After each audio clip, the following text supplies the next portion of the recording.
Target classes जवानिया में आपका स्वागत है।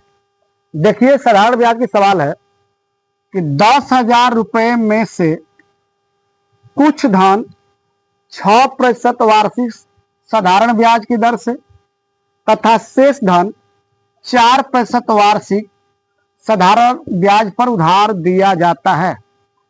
प्रत्येक धन पर वर्ष के अंत में बराबर बराबर ब्याज प्राप्त होता है। तो 6% पर कितना धन उधार दिया गया। जब भी ऐसा कोई सवाल हो कि किसी धन को दो भागों में बांटकर अलग अलग दर पर दिया जाता हो और एक निश्चित समय पर दोनों धन से बराबर बराबर ब्याज प्राप्त होता है, तो इसके लिए जो तरीका बताऊंगा, इस टाइप की ऐसी कोई भी सवाल आप आराम से लगा लेंगे। जब इस सवाल में देखिए कि एक धन को कुछ हिस्सा 6% की दर पर उधार दिया जाता है और जो शेष बचता है उसे 4% की दर पर उधार दिया जाता है। पहले जो ब्याज की दर है, उधार देने की जो दर दिया है उसको लिख लेते हैं। तो 6% है तो 6% लिख लिया, 4% है तो 4% लिख दिया। जब भी सवाल में कहे कि दोनों धन से बराबर बराबर ब्याज प्राप्त होता है, एक निश्चित समय में बराबर बराबर ब्याज प्राप्त होता है, तो बस इसी को उल्टा कर दीजिए। यहां पर 6 हो जाएगा और यहां पर 4 हो जाएगा। आप चाहोगे यानी 6% पर कितना धन दिया गया तो 4, 4% पर कितना धन दिया गया तो 6। चाहो तो इसे कटा भी सकते हो, लेकिन 6 4 10 हो जाता है तो कटाते नहीं, क्योंकि इससे सवाल हल करने में आसानी हो जाती है।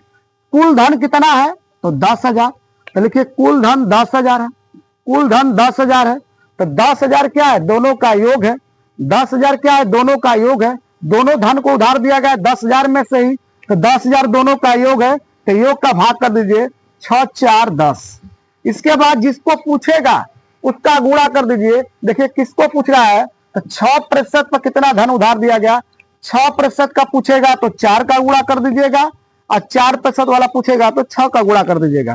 तो 6% वाला पूछा है तो आप 4 का गुणा कर दीजिए, कटा दीजिए, यानी 6% पर कितना धन दिया उधार दिया गया तो 4,000।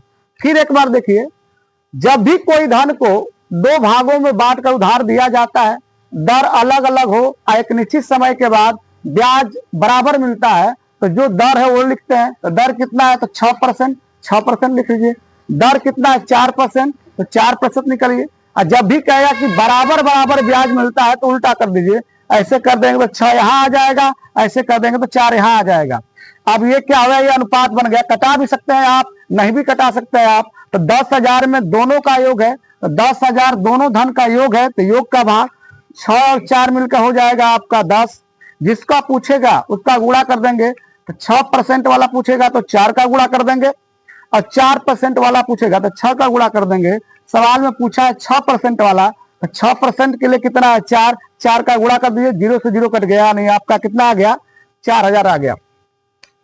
आप मेरे चैनल को लाइक कीजिए, शेयर कीजिए, सब्सक्राइब कीजिए, कमेंट में भी लिखिए। जय हिंद।